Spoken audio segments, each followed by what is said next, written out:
Jadi itu hukum 10 itu penting ya. Kemudian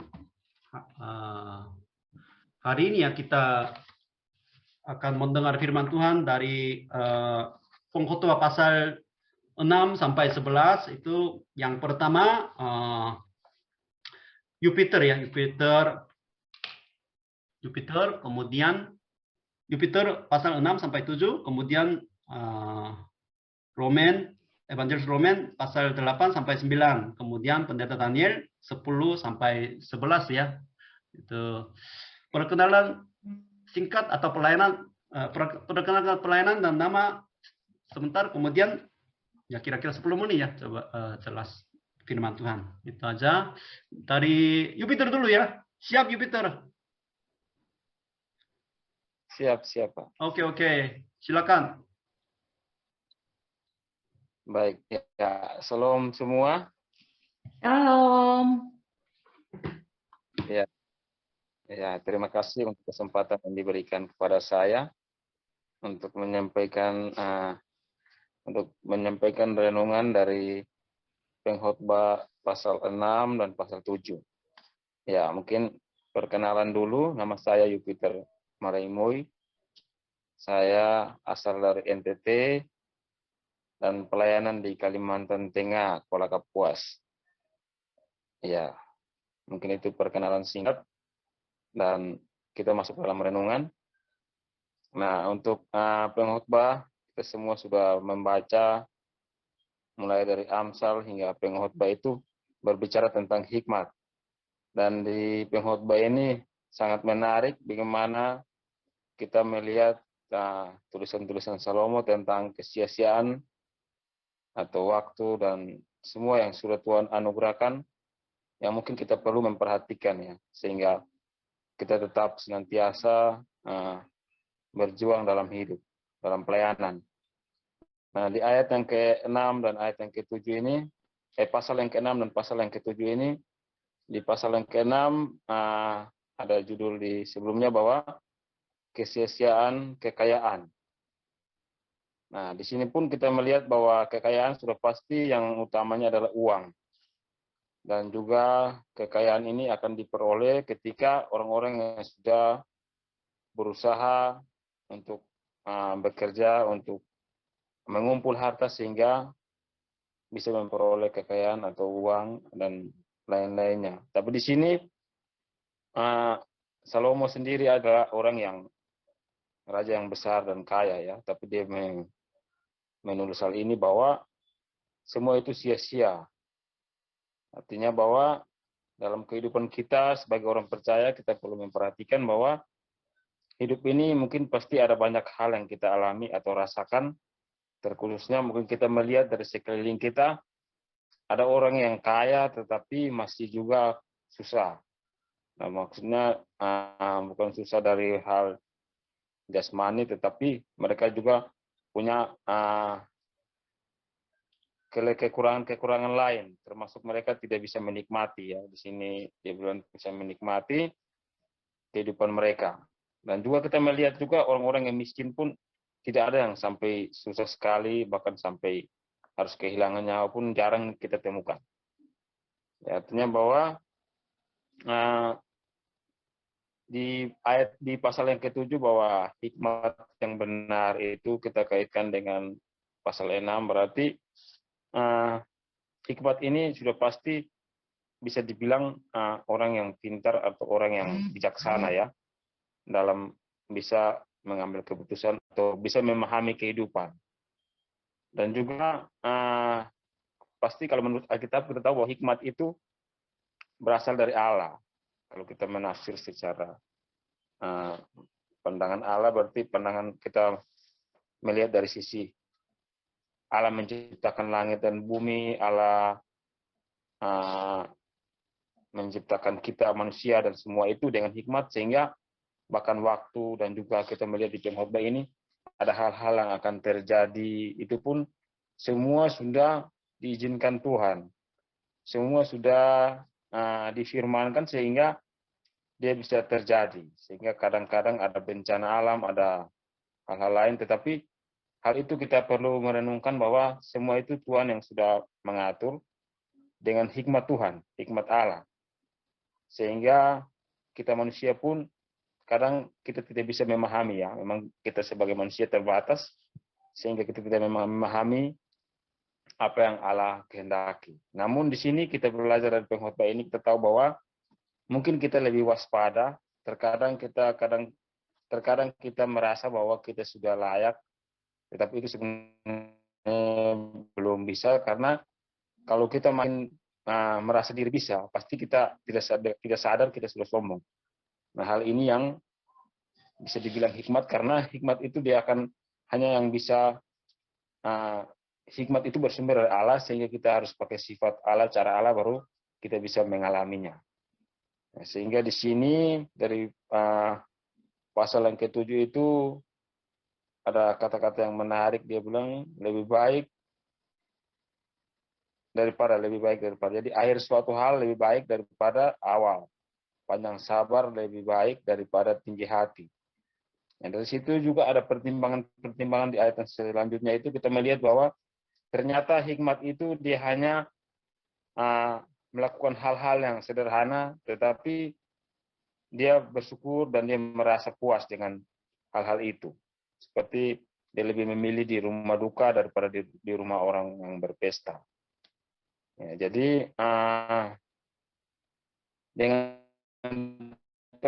pengkhotbah ini kita tahu bahwa segala sesuatu sudah Tuhan izinkan, baik yang baik yang jahat, semua sudah ada untuk kita hadapi masing-masing. Mungkin saya, Pak Ferry, Pak Daniel, kita beda-beda menghadapi kenyataan hidup, tetapi yang pasti Tuhan yang izinkan hal-hal itu terjadi, sehingga kita dengan hikmat kita hanya bisa takut akan Tuhan, sehingga roh Allah sendiri, roh Tuhan sendiri akan menyertai kita, sehingga setiap langkah yang kita lakukan, yang pasti kita akan ada khawatir, ada tawar hati, tetapi di sini hikmat mengajar kita bahwa kita harus tahu bahwa dari Tuhan, sehingga itu jangan menjadi satu beban bagi kita dalam kehidupan kita, tetapi kita terus andalkan Tuhan, karena kita tahu bahwa di Amsal mengatakan bahwa permulaan hikmat adalah takut akan Tuhan. Jadi ketika kita takut akan Tuhan, semua yang dilihat secara manusia bahwa sia-sia itu tidak kita anggap bahwa satu beban dalam hidup, tetapi kita merasa bahwa itu adalah anugerah, ya, anugerah.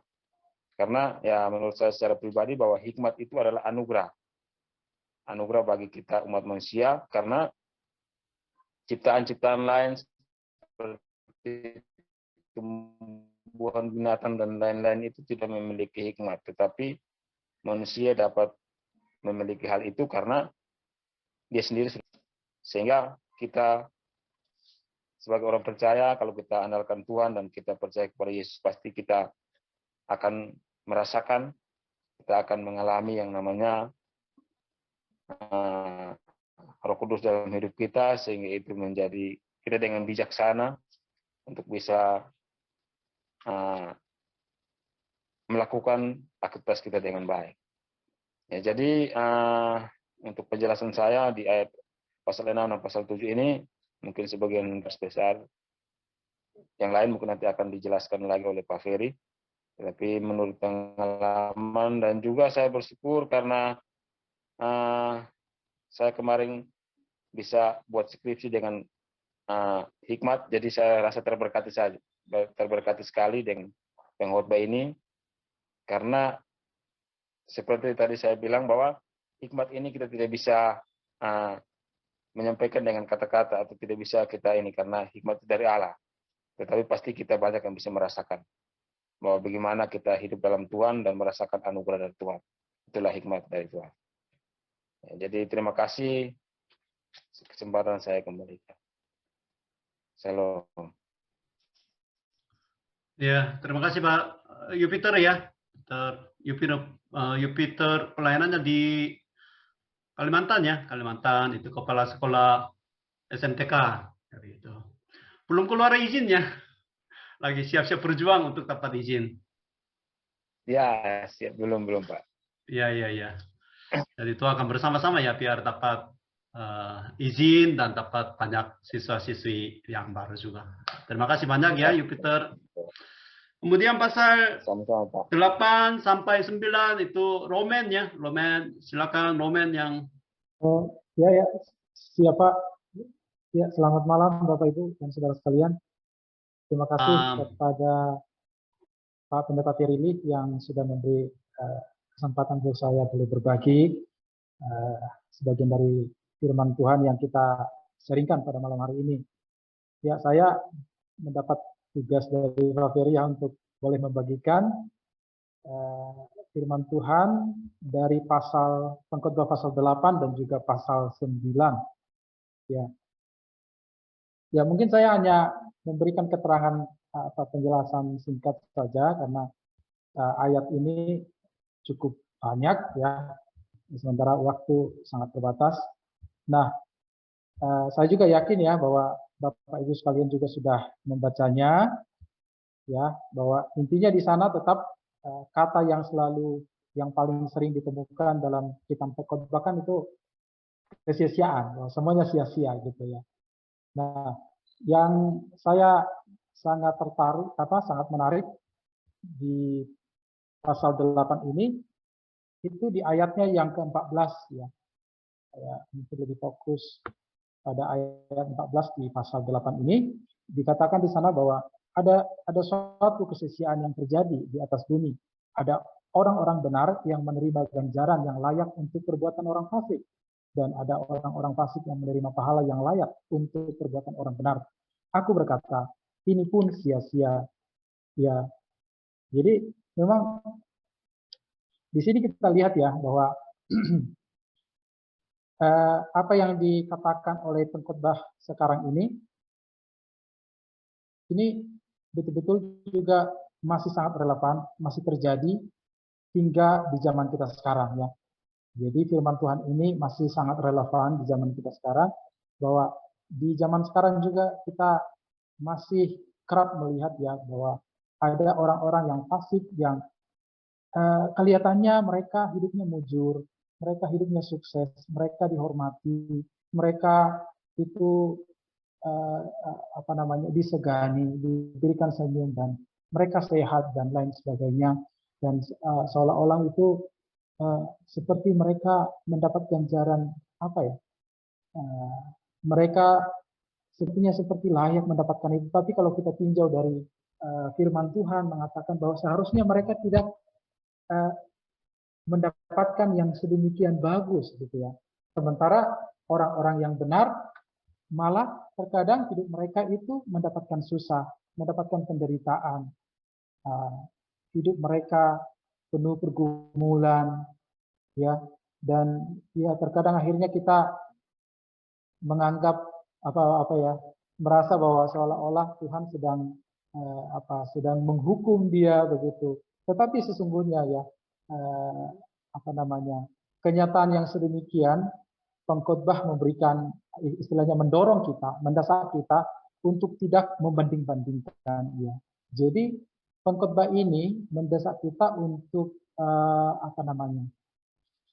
tidak akhirnya membandingkan kehidupan kita sebagai orang yang sudah berusaha taat kepada Tuhan, tapi mengalami kehidupan yang banyak pergumulan, ya.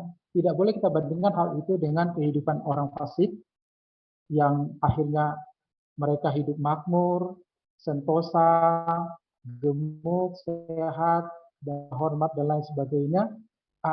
Itu kita didesak untuk jangan akhirnya mengkomparkan kenyataan yang sedemikian yang akhirnya membuat kita seolah-olah terhukum oleh Tuhan gitu. Melainkan pengkhotbah ini mendesak kita untuk melihat kepada apa yang ada di kehidupan yang selanjutnya. Karena sesungguhnya kehidupan yang kita jalani sekarang ini di bumi ini merupakan seperti bayang-bayang dari kehidupan yang sesungguhnya. Sehingga kita tidak boleh terlena dengan warna-warni kehidupan yang ada di dunia nyata saat ini. Karena kalau kita terlena dengan itu, maka kita akan lupa akan kehidupan yang akan datang. Jadi pengkhotbah ini mendesak kita untuk kita harus fokus pada kehidupan yang akan datang. Karena di kehidupan yang akan datanglah kita akan mendapatkan sebagaimana yang kita harapkan sebagai orang-orang yang takut akan Tuhan. Karena memang orang-orang yang takut akan Tuhan itu pastilah mendapat ganjaran yang baik daripada Tuhan. Ya. Tapi kalau kita tinjau lagi ya ke ke kitab lain misalkan ya, memang Nabi sendiri seperti Yeremia pasal 12 ayat 1 juga mempertanyakan kenapa orang-orang fasik itu hidupnya mujur begitu ya. Ya kan? Memang kita kadang terpancing untuk mencoba melihat kehidupan orang sana yang membuat kita menjadi merasa iri ya. Tetapi pengkhotbah di sini mendesak kita jangan melihat ke mereka, lihatlah apa yang ada di atas. Itu makanya dalam Paulus dalam kitab Kolose pasal 3 ayat 2 dikatakan, pikirkanlah perkara yang ada di atas, bukan yang ada di bumi. Nah, jadi tidak boleh kita terpaku pada kehidupan yang ada di bumi ini. Segala kenyamanan, keindahan, kemakmuran di bumi ini itu sebenarnya semu adanya. Itu semuanya akan sia-sia. Yang tidak sia-sia itu adalah pengharapan kita di kehidupan yang akan datang. Di mana ketika kita dipanggil Tuhan atau Tuhan datang kali kedua menjemput kita, disitulah kita akan mendapatkan ganjaran yang selayaknya kita terima sebagai pengikut Tuhan.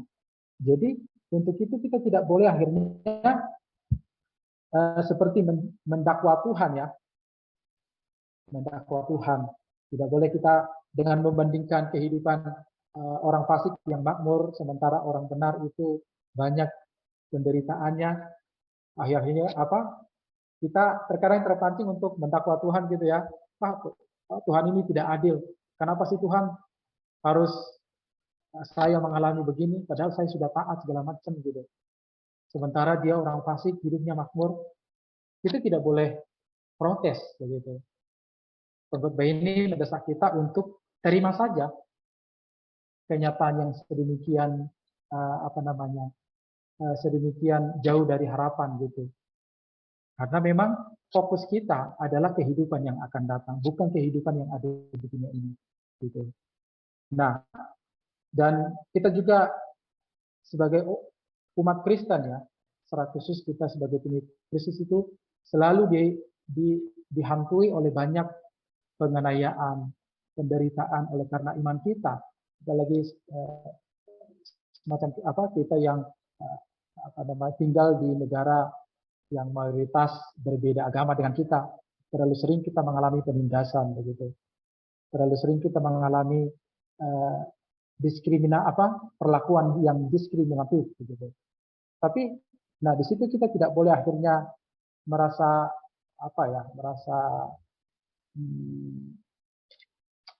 mengeluh ataupun kecewa dengan iman kita ya. Karena memang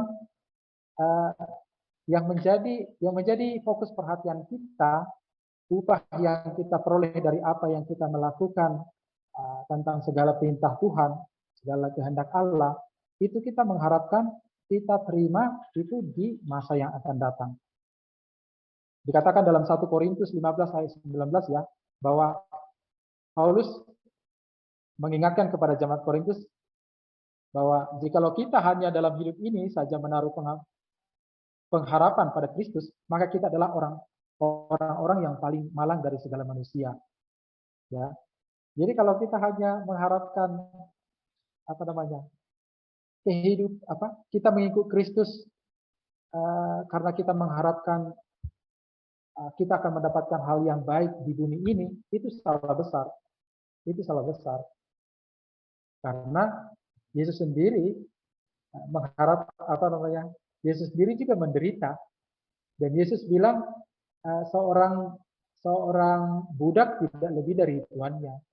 seorang murid tidak lebih dari gurunya. Kalau Yesus saja dia mengalami banyak penderitaan, ya kan? Maka kita sebagai murid-muridnya, pengikutnya juga akan mengalami hal yang sama. Untuk itu segala hal penderitaan atau hidup yang tidak sesuai dengan harapan itu tidak boleh akhirnya membuat kita istilahnya mundur daripada mengikut Tuhan. Ya. Karena so pasti nanti di masa yang akan datang, pada waktu Tuhan datang, kita akan menerima upah yang sepatutnya kita terima sebagai pengikut-pengikut Tuhan begitu. Kemudian di pasal yang 9, yang ke-9 itu saya tertarik untuk membahas ayatnya yang ke-10. Nah, di sana dikatakan ya, segala sesuatu yang dijumpai tanganmu untuk dikerjakan, kerjakanlah itu sekuat tenaga, karena tak ada pekerjaan, pertimbangan, pengetahuan, dan hikmat dalam dunia orang mati, kemana engkau akan pergi. Ya, nah lagi-lagi di sini pengkhotbah juga mendesak kita untuk melihat melihat pekerjaan yang mesti kita kerjakan itu dengan harapan bahwa kita akan mendapatkan upahnya di masa yang akan datang. Ya. Jadi kita tidak boleh akhirnya membandingkan membanding-bandingkan hasil pekerjaan kita dengan hasil pekerjaan orang begitu. Atau apa yang kita tidak boleh akhirnya kita berfokus pada apa yang saya bisa dapatkan hari ini saat saya mengerjakan tugas ini begitu. Nah, tidak boleh kita akhirnya membuat satu kalkulasi yang berorientasi pada profit begitu. Tapi lebih kepada bagaimana kita betul-betul memaksimalkan waktu untuk melakukan setiap pekerjaan yang memang mesti kita lakukan sesuai panggilan kita di hadapan Tuhan. Karena pada waktunya nanti kita akan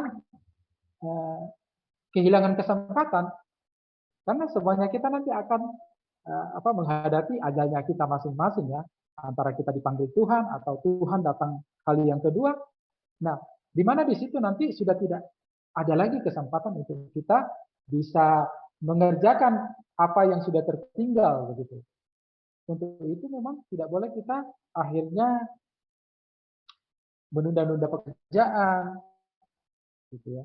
Tidak boleh kita akhirnya bermalas-malasan, melainkan kita didesak untuk harus mengerjakan apa yang memang mesti kita kerjakan menurut kehendak Tuhan. Kita harus melakukannya bukan besok, tetapi sekarang. Ya, kalau kita tidak melakukan sekarang, itu sama artinya bahwa kita tidak akan melakukannya. Karena Tuhan Yesus juga memberikan nasihat kepada murid-muridnya.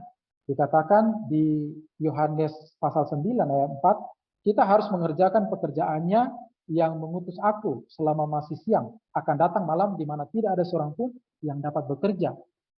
Jadi ada batasan di mana kita bisa melakukan suatu pekerjaan yang mendatangkan ganjaran bagi kita. Ya.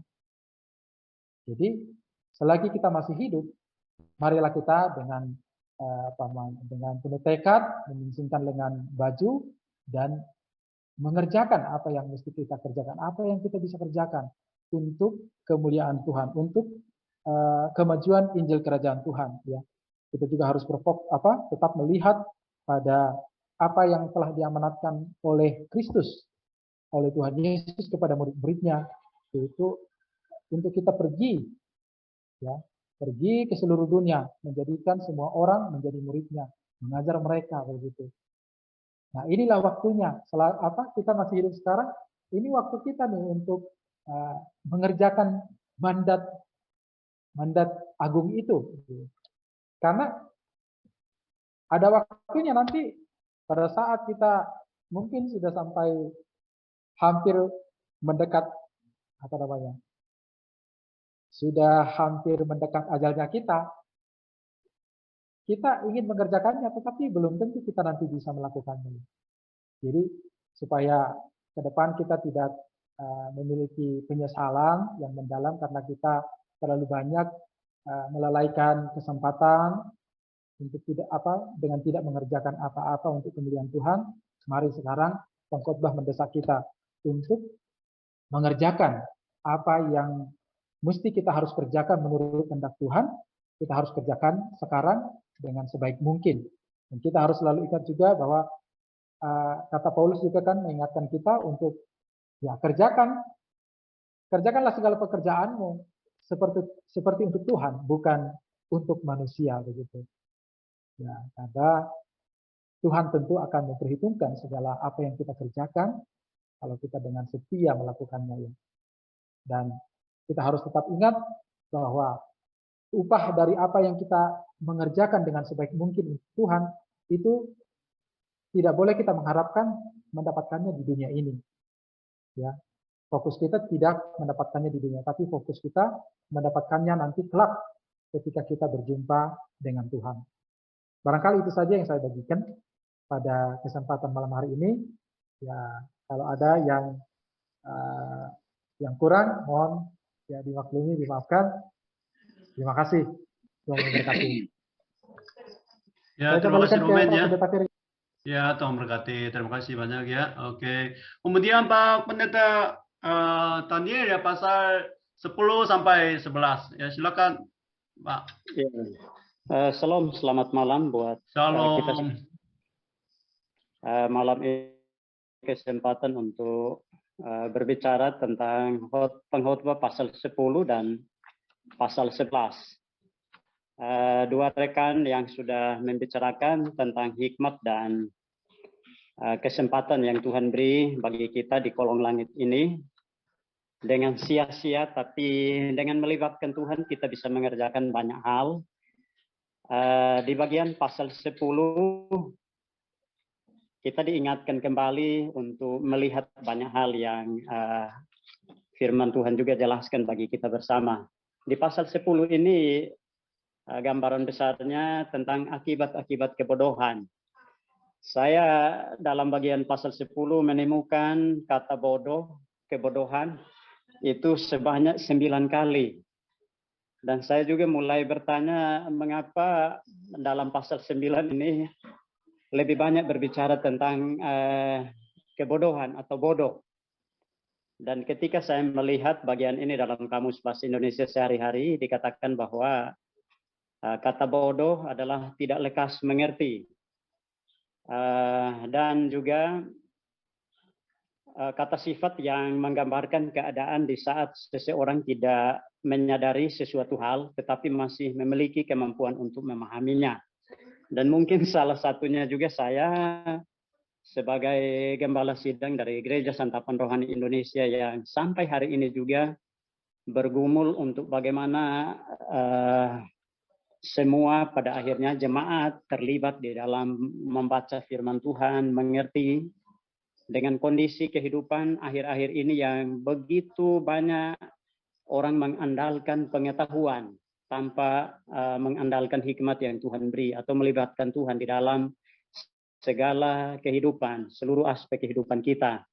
Dan malam ini juga menjadi satu pelajaran penting bagi saya bahwa mungkin salah satunya saya adalah orang yang bodoh yang tidak lekas mengerti mengapa Tuhan boleh menghadirkan kita, izinkan untuk RBF ini boleh berjalan sekian lama ya.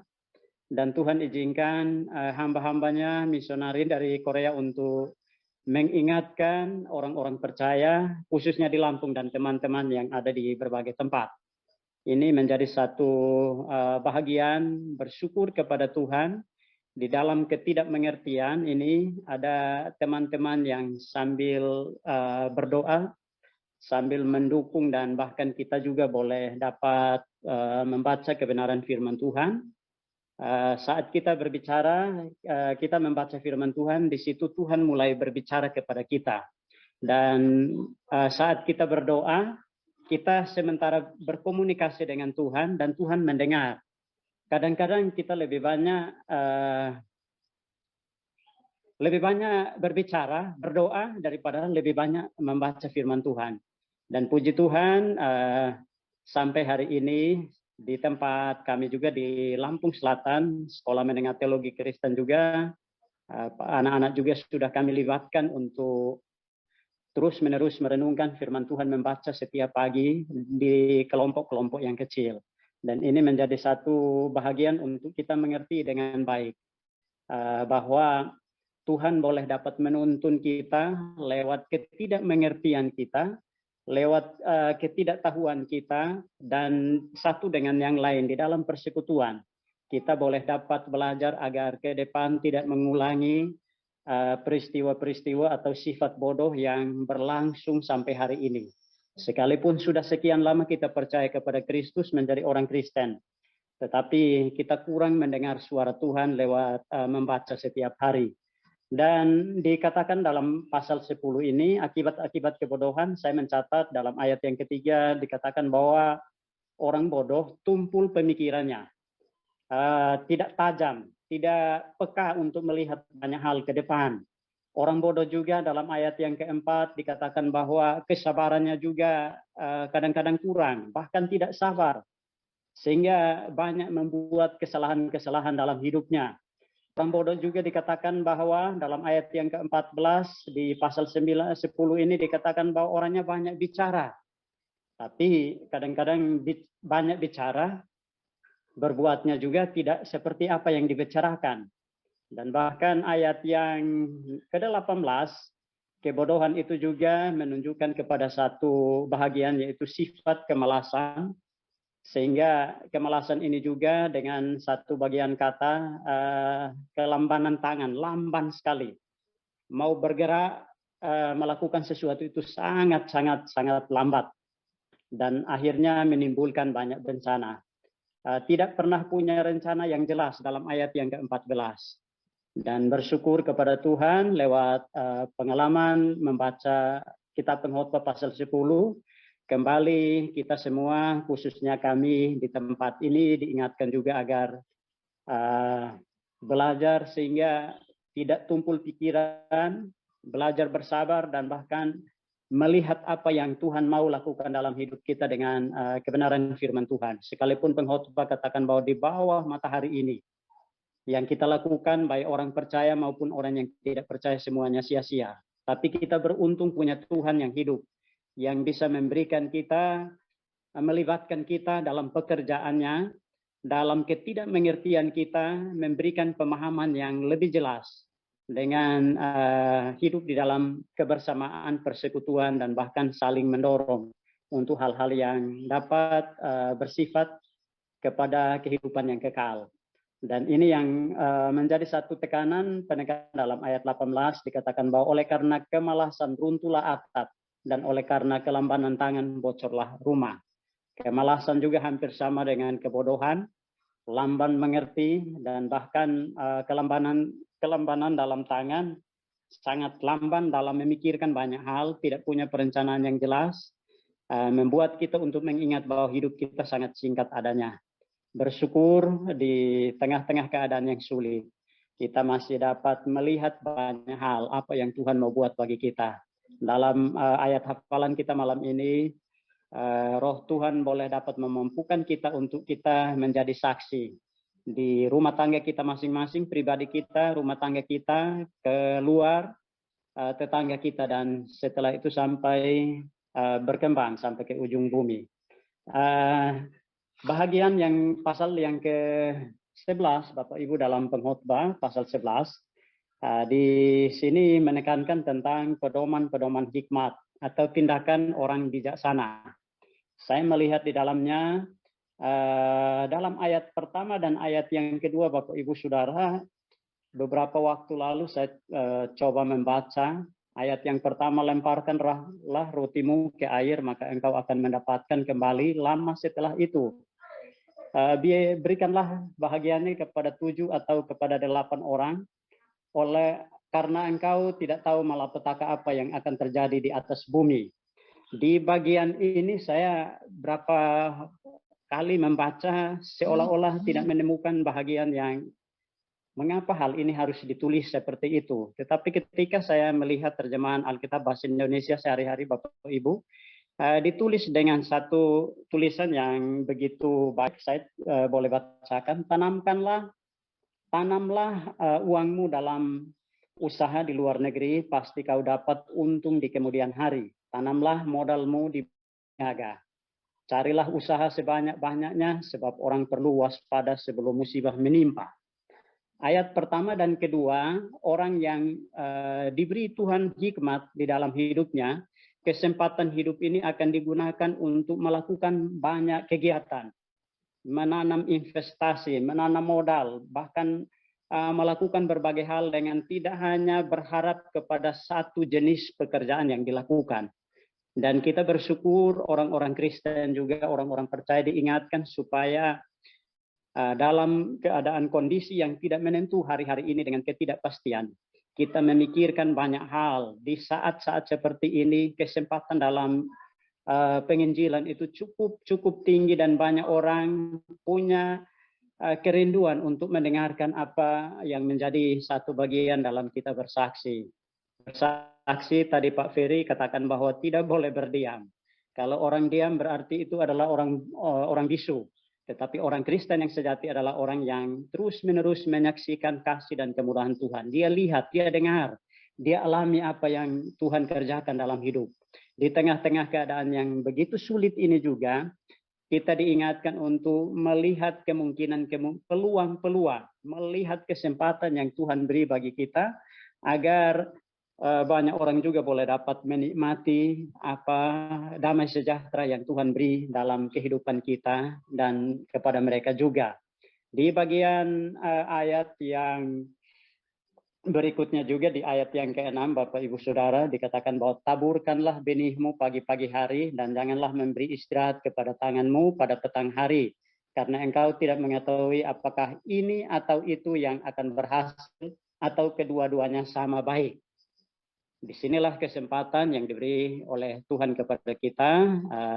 Pak Roman juga tadi sudah membicarakan setiap kesempatan ketika Tuhan beri bagi kita, hendaknya kita gunakan kesempatan ini untuk hormat dan kemuliaan Tuhan. Hidup ini singkat, tetapi Tuhan ingin agar kesempatan yang kita miliki hari demi hari tidak akan kita sia-siakan. Melalui pendengaran kita dengan membaca firman Tuhan, kita tahu bahwa ada suara Allah sementara berbicara kepada kita. Hidup kita, pikiran kita, otak kita harus kita input lebih banyak firman Tuhan.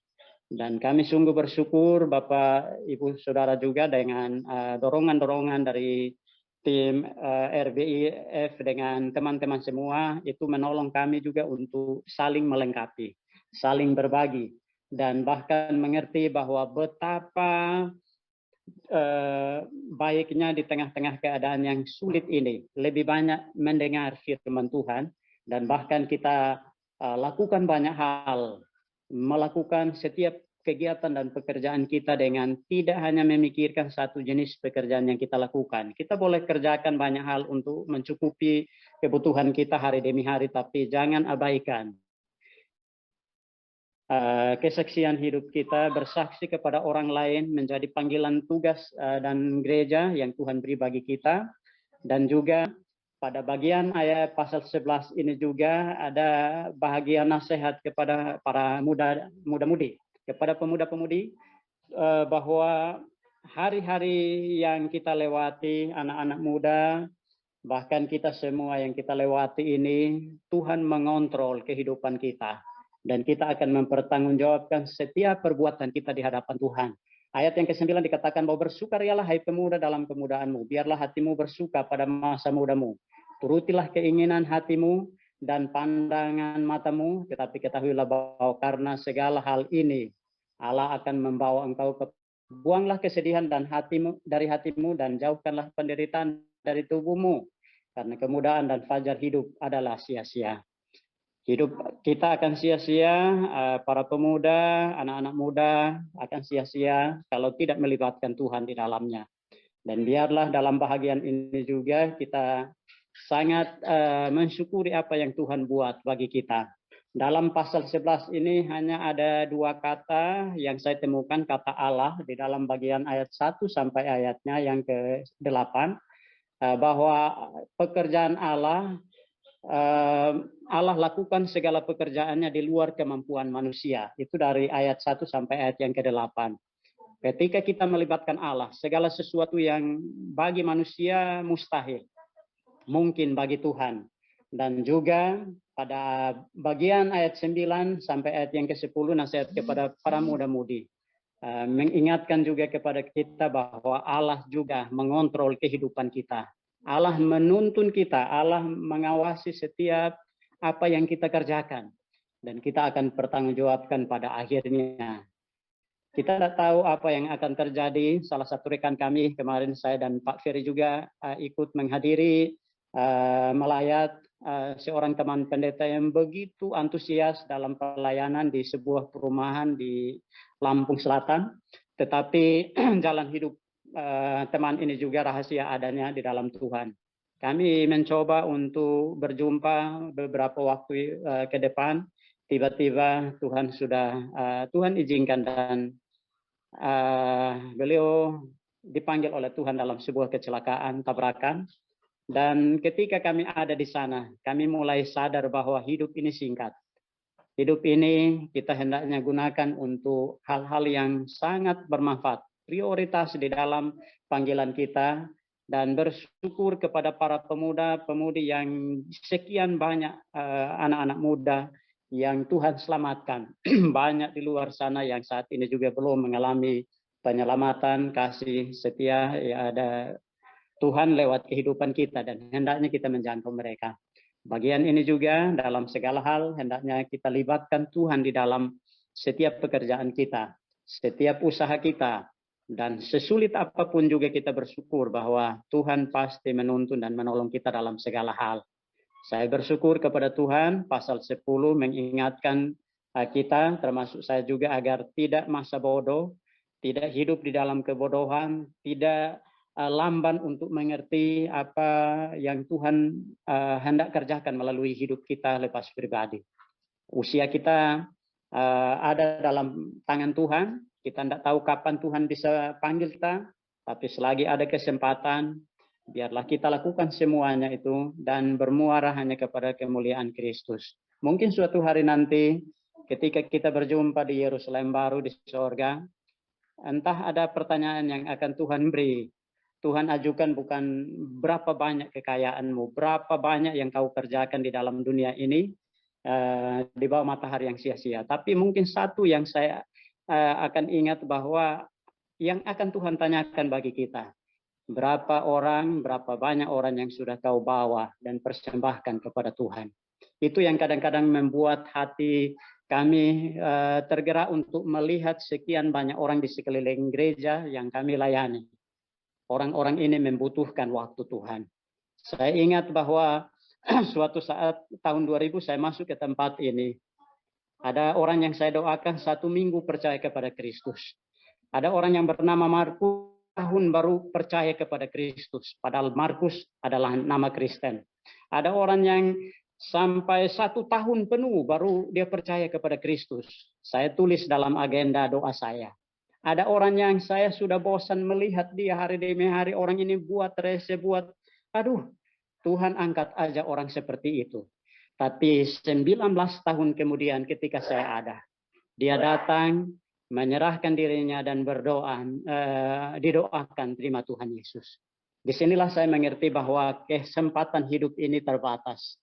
Biarkanlah Tuhan yang berkarya lewat rohnya, dan orang-orang yang sesulit yang kita mungkin anggap itu menjadi musuh kita.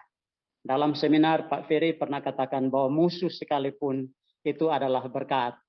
Sehingga menantang kami untuk melihat bahwa mereka adalah sasaran kasih Tuhan untuk kita jangkau, merampas mereka dari api neraka. Seperti yang Yudas katakan, rampaslah mereka dan pasti kamu juga akan terbakar. Tetapi tidak masalah, yang penting kita selagi hidup ini ada, kesempatan ada, biarlah kita lakukan semua, tanamkan investasi yang bernilai kekekalan, bawa jiwa-jiwa kepada Tuhan. Dan kami juga bersyukur Tuhan percayakan para pemuda-pemudi di tempat ini untuk dibina. Tidak mudah untuk membina anak-anak muda yang saat ini dari berbagai latar belakang yang berbeda. Tapi satu hal yang kami percaya, kuasa doa, kuasa firman Tuhan dapat merubah mereka. Walaupun hari ini kami tidak melihat apa yang terjadi, tapi suatu hari nanti pun Tuhan akan melakukan yang lebih besar di luar kemampuan dan kekuatan manusia. Saya kira itu saja Pak Ferry dan teman-teman. Biarlah menjadi perenungan yang baik untuk kita boleh hidup di dalam kasih dan penyertaan Tuhan. Terima kasih. Terima kasih Pak Pendeta. Ya, terima kasih banyak ya. Saya juga sedikit tambah ya, kira-kira 10 menit aja ya. Ayat-ayat yang sulit mengerti aja aku coba tadi coba pilih beberapa ayat ya, sharing.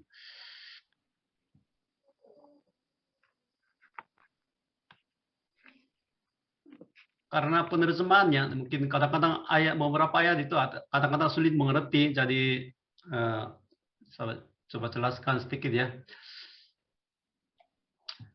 Pengkhotbah pasal 6 ayat 10.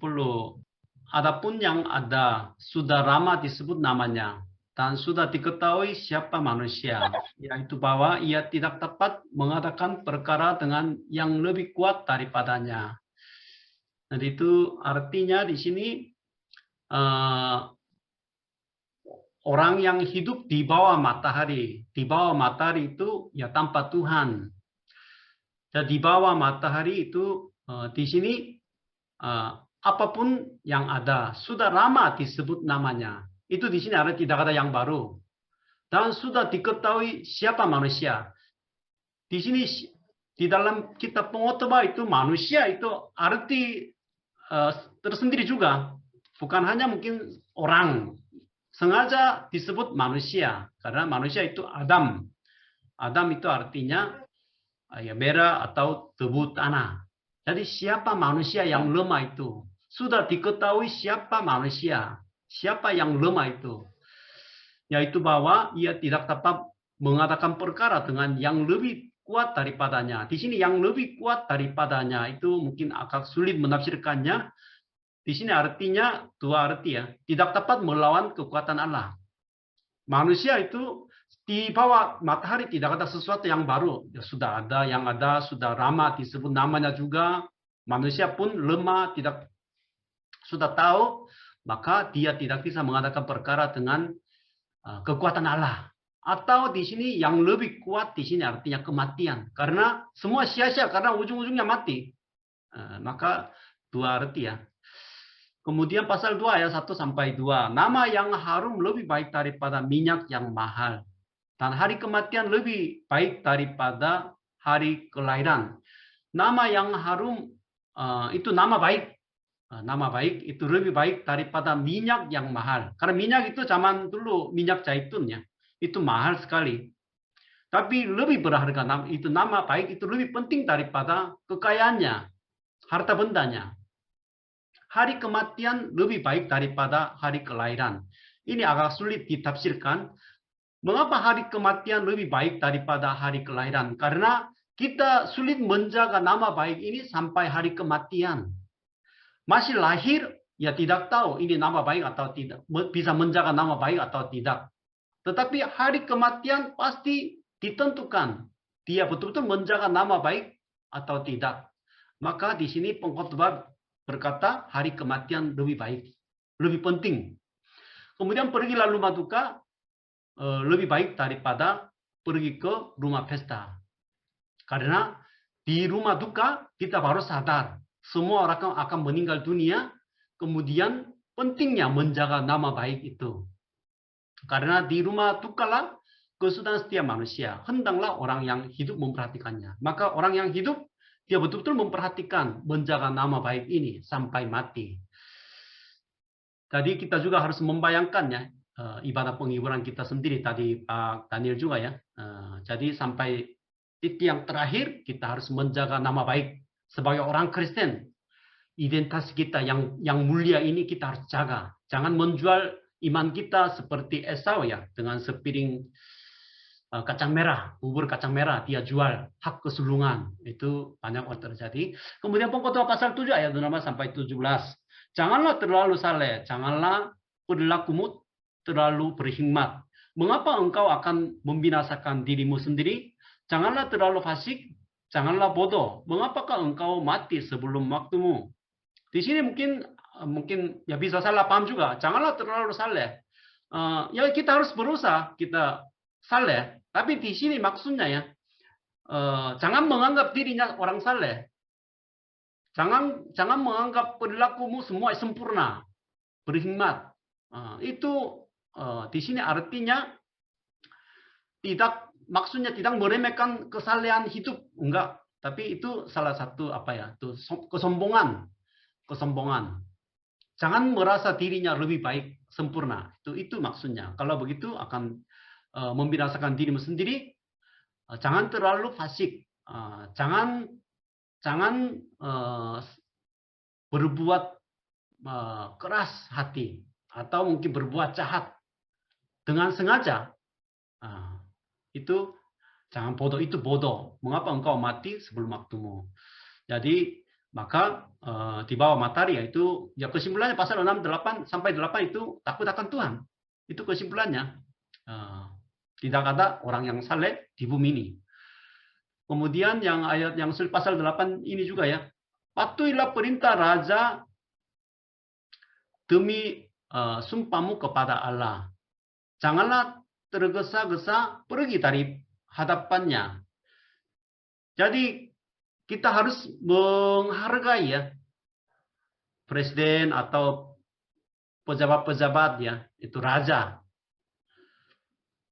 Itu karena jabatan mereka ya diberi oleh Allah. Jadi janganlah tergesa-gesa pergi dari hadapannya. Di sini artinya banyak arti, tapi salah satunya dia meninggalkan tugas atau perintah raja itu.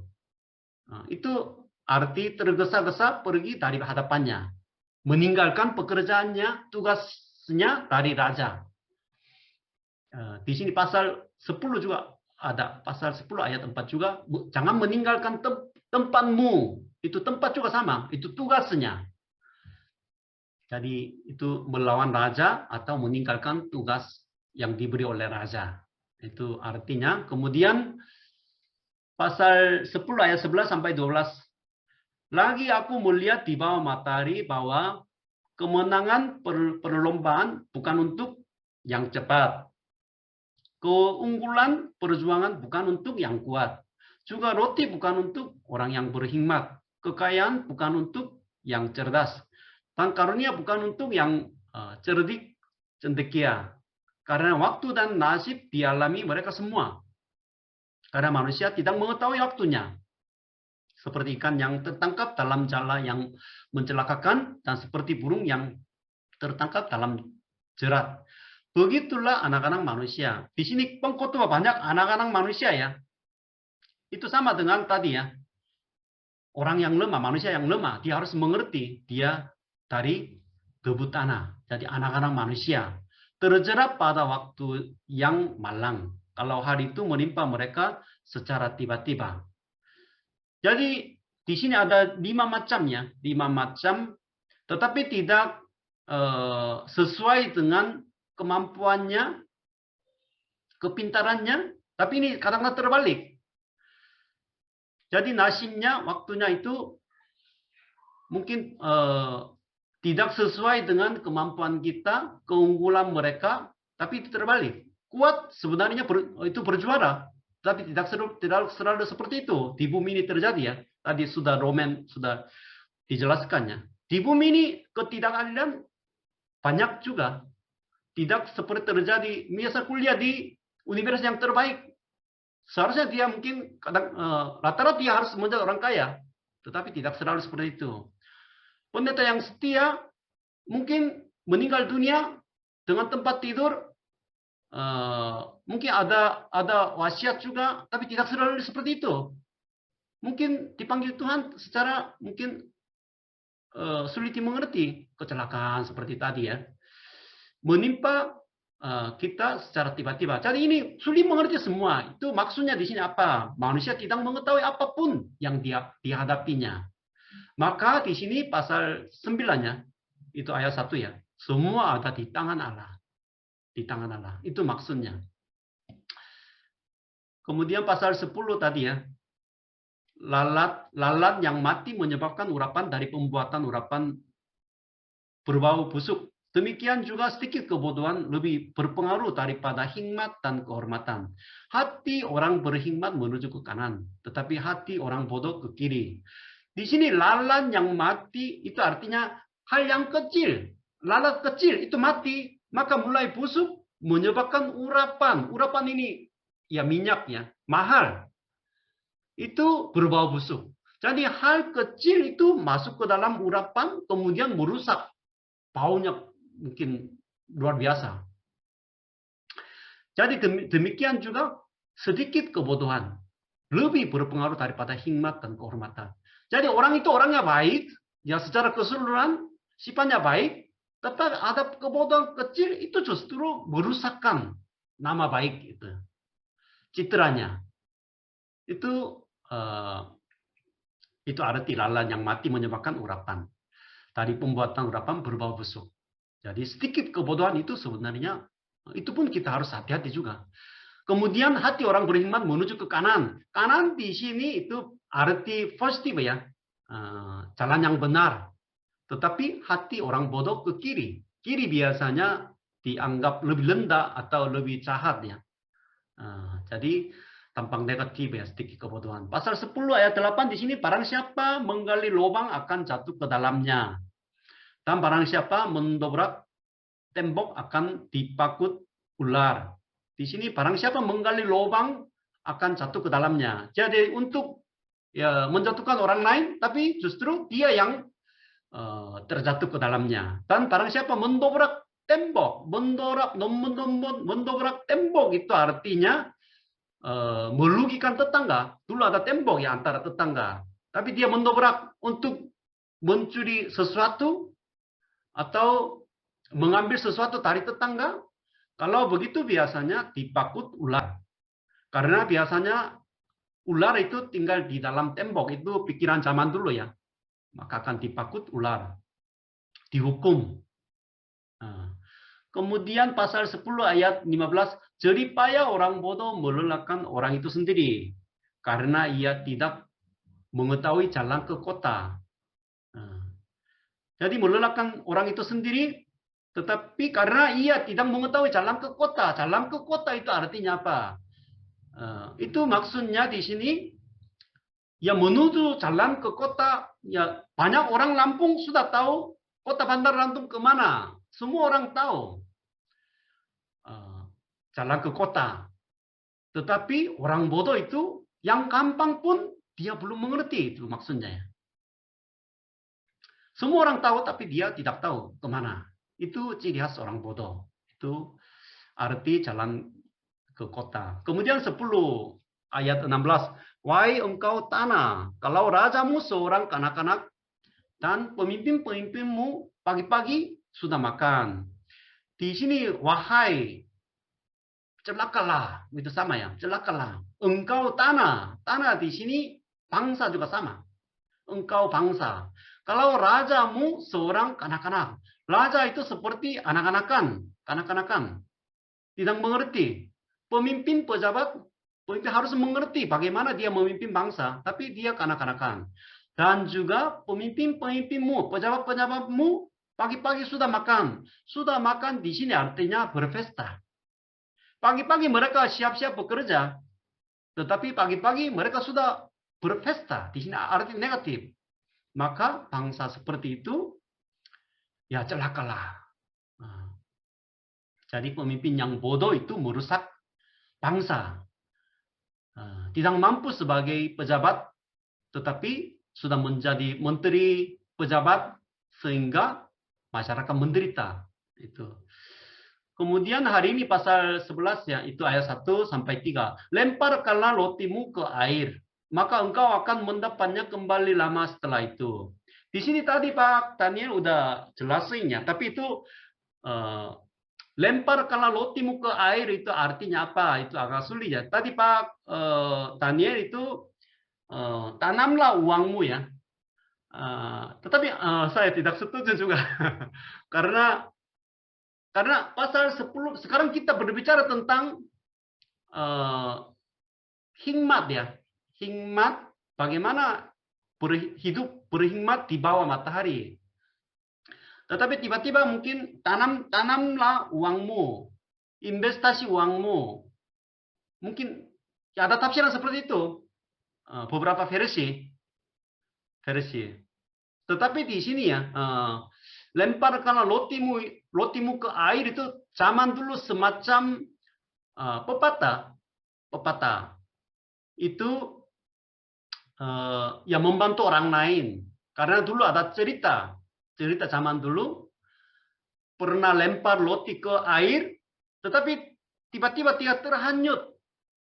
Kemudian di tengah pulau kecil dia ketemu roti yang dia lempar, ya bisa hidup. Itu mungkin semacam cerita rakyat zaman dulu ya. Maka lemparkan rotimu ke air itu tafsirannya bukan untuk menurut aku ya. Tapi ada versi juga, ada versi tadi bahasa sederhana atau beberapa bahasa Inggris ya, versinya beda. Tapi New International Version itu sama juga, sama. Cast your bread upon the waters. Jadi itu sama dengan bahasa Indonesia di sini. Jadi tiba-tiba berbicara tentang perdagangan atau tanamlah uangmu, itu menurut aku mungkin enggak cocok ya, enggak cocok. Maka di sini pasal 11 itu bagaimana berbuat baik kepada orang lain terus-menerus dengan setia, dengan setenang hati. Jadi bisa nyambung dengan ayat-ayat berikutnya. Itu tentang bantuan orang lain. Kemudian mereka akan, kalau dia betul-betul membantu orang lain, maka engkau akan mendapatnya kembali lama setelah itu. Suatu hari dibalasin. Berikanlah bahagiaan kepada 7 bahkan kepada 8 orang. 7 atau 8 itu artinya banyak orang. Berbuat baik kepada banyak orang. Karena engkau tidak tahu malapetaka apa yang akan terjadi di atas bumi ini. Mungkin suatu hari kamu akan juga mengalami kesulitan. Terhanyut ke air. Atau di sini awan dan hujan di sini ayat 3 ya. Bila awan-awan syarat mengandung hujan, maka hujan itu dicurahkannya ke atas bumi. Di sini tiba-tiba berbicara tentang awan dan hujan ini ya. Awan-awan dan hujan di sini juga kiasan juga. Itu artinya malapetaka. Malapetaka. Karena pasal 11 ayat 7 di bawah sedikit ya. Ada terang itu menyenangkan dan berlian matahari itu baik bagi matamu. Ayat 7 terang dan matahari itu kebaikan, berkat itu kiasannya. Tapi di sini awan-awan syarat mengandung hujan. Maka hujan itu dicurahkannya ke atas bumi. Dan bila pohon tumpang ke selatan atau ke utara, di tempat pohon itu jatuh, di situ ia tinggal terletak. Jadi itu ya di bawah matahari kehidupannya mungkin mengalami kesulitannya, malapetaka. Jadi kondisinya di situ ia tinggal terletak. Itu jatuh, hancur. Jadi akan dialami sehingga membantu orang lain, berbuat baik. Sebelum tertimpa malapetaka, kita selalu membantu orang lain, atau mungkin selama masih ada kesempatan berbuat baik bagi orang lain. Itu ya secara keseluruhannya. Jadi salah satu versi bahasa Inggris juga di NLT versi give generously. Jadi itu juga berbuat baik. For your gift will return to you later. Nanti akan dikembalikan. Maka itu salah satu tafsirannya. Itu kesimpulannya besok ya pasal 12 ayat 1, ingatlah akan penciptamu pada masa mudamu. Di sini masa mudamu mungkin bisa juga orang muda juga bisa, tapi sekarang Salomo yang menulis ini ya, pengkhotbah ini sangat tua, maka semua orang yang lebih muda daripada Salomo, maka ya semua jemaat, bukan hanya pemuda-pemudi. Atau masa muda artinya masa muda itu ciri khasnya cepat berlalu. Jadi sebelum habis waktu, yang mendengar khotbah ini betul-betul memperhatikannya. Itu arti masa muda ya, masa muda. Kemudian yang terakhir di sini, besok ya, pasal 12 ayat 13, 14. Bagaimana mencari arti yang sesungguhnya dalam kehidupan kita, yang sering merasakan kesia-siaan di bawah matahari, itu di sini 3 hal ya. Takut akan Allah, kesimpulannya. Kemudian yang kedua, berpegang pada perintahnya. Orang takut akan Tuhan, pasti dia akan menerima perintahnya dengan sungguh-sungguh. Itu ciri khas takut akan Tuhan. Presiden datang, kemudian berbicara sedikit, ya pasti dia menaatinya. Mendengar perkataannya dengan baik-baik. Kalau tidak ada rasa takut, ya dia mungkin sembarangan. Kemudian nanti ada pengadilan yang berlaku. Pengadilan. Hukum yang terakhir ada nanti. Ketidakadilan itu semua akan dipulihkan nanti. Waktu pada Yesus datang. Jadi hari pengadilan itu, hari penghukuman yang terakhir itu 2 sisi ya. Untuk orang yang tidak percaya itu hukum ke neraka. Untuk orang percaya itu hari pengadilan, hari hak, itu hari keselamatan. Itu dua arti ya. Ini ada sehingga kehidupan orang beriman di bawah matahari itu usaha jeripaya kerja itu bukan sia-sia, tapi itu panggilan Tuhan, panggilan Allah. Ada arti. Kemudian tidak puas semuanya. Ketidakpuasan ini ada arti. Karena itu pemberian Allah. Dan juga menikmati. Kemudian kematian itu ya pengotor merasa sia-sia awalnya ya. Menjelaskan tentang kesia-siaan. Karena ujung-ujungnya mati semua. Untuk apa? Jeripaya bekerja.